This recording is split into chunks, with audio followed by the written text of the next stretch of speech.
Bismillahirrahmanirrahim. Assalamualaikum warahmatullahi wabarakatuh. Kali ini kita lanjutkan lagi latihan mengerjakan soal-soal dengan menggunakan Microsoft Excel. Di video kali ini kita sudah sampai di latihan 2 strip 2. Untuk latihan sebelumnya ini atau mungkin materi dasar 1, dasar 2 bisa dilihat di video-video yang lain. Baik, kita akan coba mengerjakan tabel yang sudah ada di layar ini. Petunjuknya ada di bagian bawah. Kolom jabatan berdasarkan fungsi logika. Jika golongan 1 staf, golongan 2 kasubag, golongan 3 kabag, golongan 4 direksi. Berarti di sini ada 4 logika atau ada 4 kondisi. Maka kita minimal menggunakan 3 buah if. Baik, akan kita kerjakan dengan menggunakan 3 buah if. Jabatan struktural berdasarkan golongan. Jadi sama dengan if yang pertama. Logical test ada 3 komponen. Klik tanda apa, saya isi Romawi 1 dulu. Jika dia Romawi 1, maka value true-nya adalah staff. Jangan lupa nulis staff harus dikasih tanda petik. Dilanjutkan if yang kedua, logical test-nya tetap ada 3 komponen. Klik tanda, sekarang apanya atau pembandingnya saya isi golongan 2. Ketika golongan 2, maka statusnya adalah kasubag. Nah, if yang ketiga, yang terakhir yang akan kita gunakan logical test, tetap klik tanda pembandingnya. Nah, terus kalau dia pembandingnya 3, maka jabatannya adalah kabag. Nah, dan terakhir value false-nya saya isi dengan direksi. Kurung buka ada 3, kurung tutupnya juga ada 3. Nah, sudah. Untuk gaji pokok, kolom gaji pokok tunjangan istri dan anak berdasarkan fungsi baca tabel sesuai tabel 1. Oke. Gaji pokok sesuai tabelnya ini bentuknya vertikal, maka kita harus sudah ingat kalau akan menggunakan VLOOKUP. Jadi sama dengan VLOOKUP, lookup value, klik tabel array sorot, jangan lupa dikunci F4, kolom ke gaji pokok di kolom kedua. Ini kolom 1, 2, 3, 4. Gaji pokok kolom kedua, ring lookup 0, kurung tutup, enter. Tunjangan istri sama, pakai VLOOKUP, kurung buka, VLOOKUP, kurung buka, lookup value, klik titik koma, tabel array sorot, F4, tunjangan istri kolom keempat, ring lookup 0. Nah, tapi perlu diperhatikan di sini ya, ada kurang sempurna ya untuk tunjangan istri. Tunjangan istri kita baca lagi. Tunjangan istri diberikan kepada pegawai yang telah menikah. Nah, berarti statusnya di sini harus sudah nikah. Untuk yang belum nikah, mestinya dia tidak dapat tunjangan istri atau 0. Nah, maka untuk menguji atau mengetes dia ini statusnya sudah nikah atau belum, kita butuh fungsi if atau fungsi logika. Nah, jadi rumusnya saya edit. Sebelum VLOOKUP saya tambah dengan fungsi if. If-nya untuk apa? Menguji apakah statusnya ya, berarti kolom E7 sama dengan nikah atau apakah statusnya sudah nikah. Kalau sudah, maka dia dapat tunjangan sesuai tabel. Jika tidak, maka dia tidak dapat tunjangan. Nah, jadi kita tambah rumus VLOOKUP tadi dengan rumus if untuk menguji dia sudah nikah atau belum. Nah, jadi jawabannya ini. Nah, terus untuk tunjangan anak sama ya, kalau tunjangan anak saja kan sama dengan VLOOKUP, lookup value, klik titik koma, tabel array sorot, tunjangan anak itu di kolom ketiga, ring lookup 0. Nah, kalau gini saja masih salah. Kenapa? Kita baca lagi petunjuknya di sini. tunjangan anak kepada pegawai yang telah menikah. Jadi syaratnya harus sudah nikah, sama kayak tunjangan istri ya. Tapi ada syarat lagi, tunjangan anak kepada pegawai yang telah menikah dengan ketentuan jika anaknya kurang dari 3 sama dengan 3. Jadi anaknya 1, 2, 3, maka jumlah anak dikalikan tunjangan anak.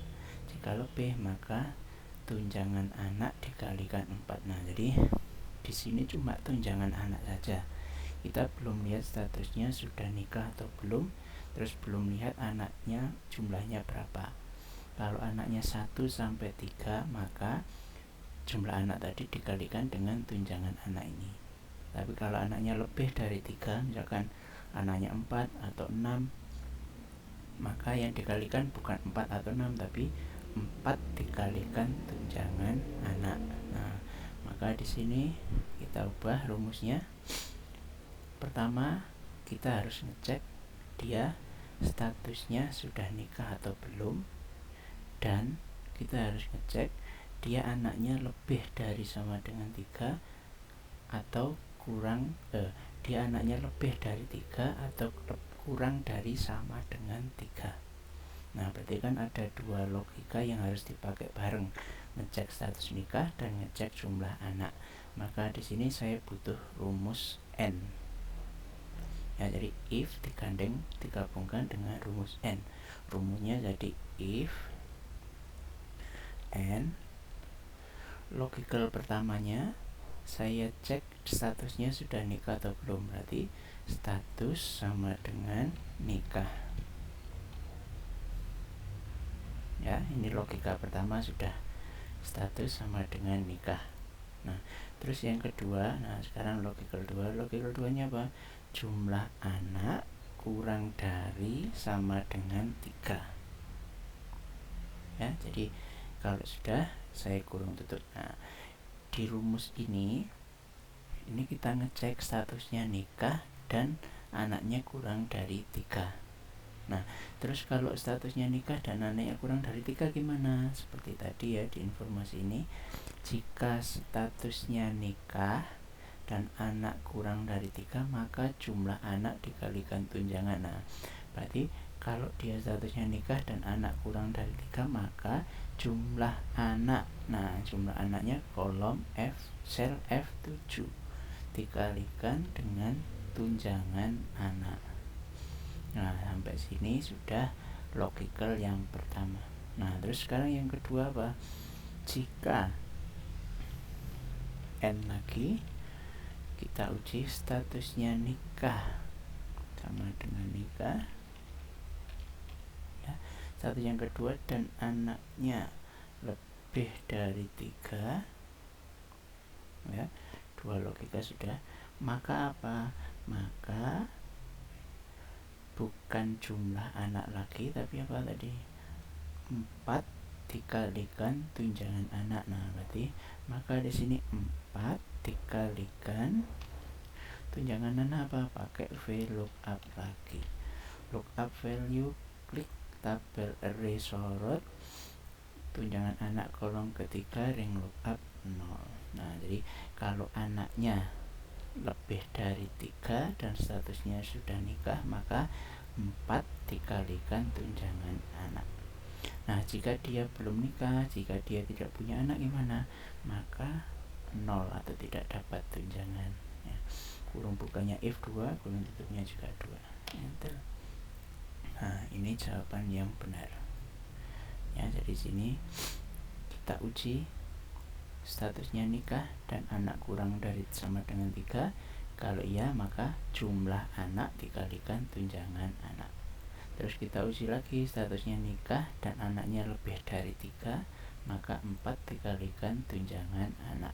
Tapi jika semuanya tidak ya, misalkan belum nikah, tidak punya anak, maka tidak dapat tunjangan atau 0. Oke.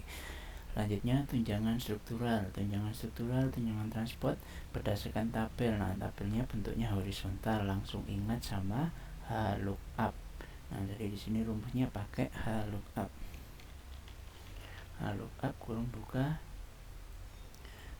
Yang diklik apa? kita lihat tabelnya jabatan, jadi jangan pakai golongan lagi. Kalau golongan ini punyanya tabel sebelah ya, sekarang tabel ini pakai jabatan, berarti lookup value klik, yang diklik adalah jabatan ya.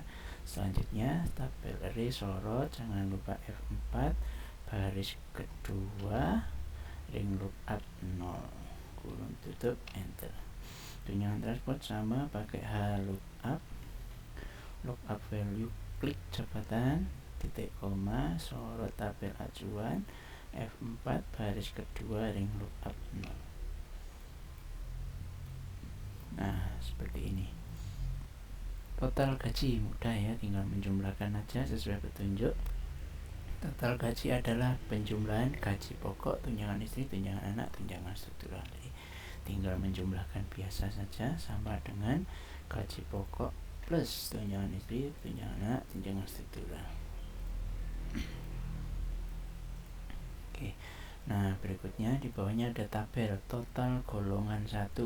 Jadi di sini saya akan menjumlahkan total gaji untuk golongan 1 saja berapa, golongan 2, 3 dan seterusnya. Pakai apa? Karena menjumlah pakai rumus sum. Karena untuk total golongan tertentu tambahi if, sum if rumusnya. Kurung buka, ring kriteria, ringnya golongan saya sorot ya. Titik koma kriteria saya golongan 1 dulu, titik koma. Nah sum ringnya mana, ini kita sorot. Oke, nah sudah ketemu. Baris kedua gimana, mau copy silakan, tapi yang di copy dari rumus ini ya. Jadi hati-hati, ngopinya dari rumus ini di copy. Nah terus saya pastekan di sini, Ctrl V, saya pastikan lagi Ctrl V, bawahnya lagi Ctrl V. Nah tinggal mengganti Romawi 1 jadi Romawi 2, jadi Romawi 3, jadi Romawi 4. Nah ini kalau mau copy paste. Nah ada lagi di bagian bawah, buat grafik gaji pokok total gaji masing-masing pegawai. Nah jadi ada 3 komponen ya, gaji pokok, total gaji masing-masing pegawai. Berarti saya harus sorot dulu mulai dari kiri, ada masing-masing pegawai, tekan kontrol, ada gaji pokok, tekan kontrol lagi, ada total gaji ya. Ada 3 komponen. Kalau sudah insert, masuk, pilih gambar grafiknya, saya pilih ini misalkan. Nah saya geser, letakkan di bagian bawah di tempatnya sini. Oke, nanti untuk kelengkapan ini bisa disesuaikan sendiri. Berikutnya, buat grafik total gaji masing-masing golongan model pie. Nah, berarti model pie, model lingkaran. Total gaji. Nah, ini kebetulan jajaran ya, bersebelahan. Jadi tidak perlu tekan kontrol, tinggal disorot aja.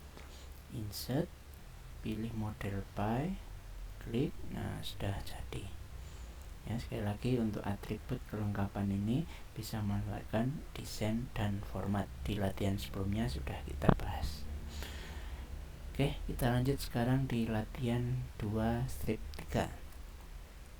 Di latihan ini ada tambahan materi ya, materi sedikit. Misalkan ada ini penggunaan rumus value, penggunaan rumus concat dan HT atau menggabungkan sel. Kita mulai dari yang pertama dulu ya. Kita akan mengisi program studi berdasarkan kode kelas. Tabel acuannya di sebelah atas ini. Kita lihat tabel acuan bentuknya vertikal, maka langsung ingat sama VLOOKUP. Nah, jadi sama dengan VLOOKUP kurung buka, lookup value klik, titik koma, tabel array sorot F4 kolom kedua ring lookup 0. Nah, kalau ini kita enter, hasilnya NA semua. NA itu apa? Not available, artinya tidak tersedia. Kenapa tidak tersedia? Kita lihat ya, double klik rumusnya. Nah, di sini VLOOKUP C13. C13 ini apa? C13 ini kode kelas MNC garis miring 53 garis miring A. Sementara tabel acuan kita di atas ini cuma MNC saja, AKT saja, ISP saja, D strip 3 saja. Jadi tidak pakai garis miring dan seterusnya. Nah, kalau kita lihat di sini, maka kodenya itu adalah 3 huruf pertama, 3 huruf sebelah kiri.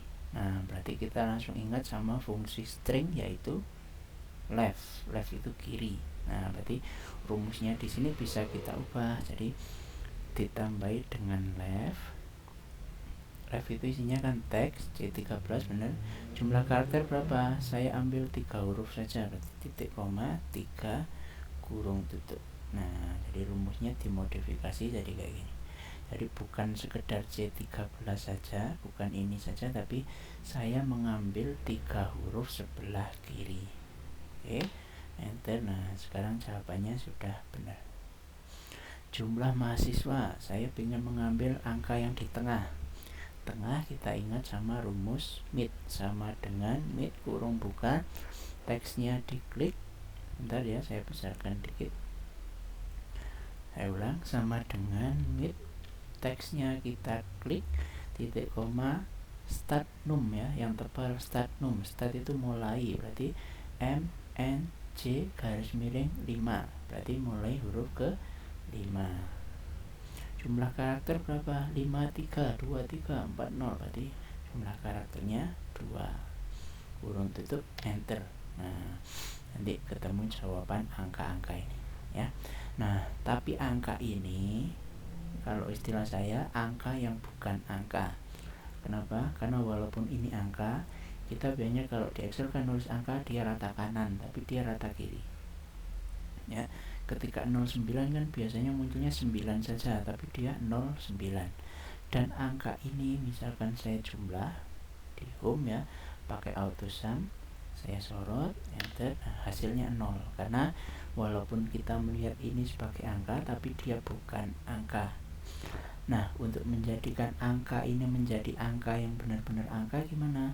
Kita pakai rumus value sama dengan value kurung buka, ini saya klik, kurung tutup, enter. Nah, sekarang angkanya jadi rata kanan. Ketika 09 muncul 9 saja, ketika ini saya jumlah, hasilnya muncul ya. Nah, ini ya, pakai rumus value. Misal saya tidak disediakan tabel ini, kolom ini, caranya gimana? Ya ambil saja dari kode kelas. Jadi rumusnya diubah lagi. Rumusnya jadi sama dengan value dari apa? Dari mid, teks, startnya 5, jumlah angka 2, jumlah kurung buka 2, kurung tutupnya 2, enter. Nah, ya, jadi kalau tidak disediakan tabel jumlah mahasiswa yang bukan angka, maka bisa langsung ambil dari kolom kode kelas pakai mid. Oke, berikutnya kelas. Ini saya ngambil karakter paling kanan sendiri. Kanan berarti right, sama dengan right kurung buka, teks, jumlah karakter 1, kurung tutup, enter. Nah, jadi karakter paling kanan sendiri. Nah, sekarang rumus baru. Ini saya hidden biar kelihatan. Oke, di sini saya pakai rumus namanya concatenate ya. Atau kalau sudah terbiasa nanti bisa disimbolkan pakai dan ini juga sama kayak concatenate ya. Oke, saya pakai concatenate. Jadi saya mau menggabungkan program studi dengan kelas, jadi sama dengan concatenate ya. Program studi saya klik, titik koma, kelas saya klik. Nah, jadi dia nanti menggabungkan 2 alamat sel. Nah, kalau ngasih spasi gimana? Saya edit ya. Antara D13 dan G13 saya tambahkan karakter spasi. Spasi itu berarti tanda petik, spasi, tanda petik, titik koma. Nah, sekarang teksnya jadi 3, 1, 2, 3, enter. Nah, ini sudah ada tanda spasi. Misalkan mau tanda strip gimana? Berarti stripnya dimasukkan di antara tanda petik, nah, dan seterusnya itu ya. Nah, kemudian untuk ruang kelas saya mau menggabungkan tulisan lab dan kelas ya. Nah, sama pakai conca tenate, tulisan lab berarti tanda petik ya, titik koma, kelasnya saya klik alamat sel. Nah, jadi teks digabung dengan alamat sel. Nah, itu jadinya gini. Ngasih spasi gimana? Boleh pakai cara tadi ya. Misalkan ini saya tambah spasi. Nah, gini boleh, atau spasinya kita jadikan satu sama teks. Jadi setelah lab jangan langsung petik tambah satu spasi. Nah, jadi bebas mau pakai mana, intinya jawabannya harus ada spasinya. Oke, untuk video kali ini kita sampai di latihan 23 dulu. Jadi hari ini kita belajar latihan 22 dan latihan 23. Sampai ketemu lagi di video selanjutnya tentang latihan-latihan berikutnya. Assalamualaikum warahmatullahi wabarakatuh.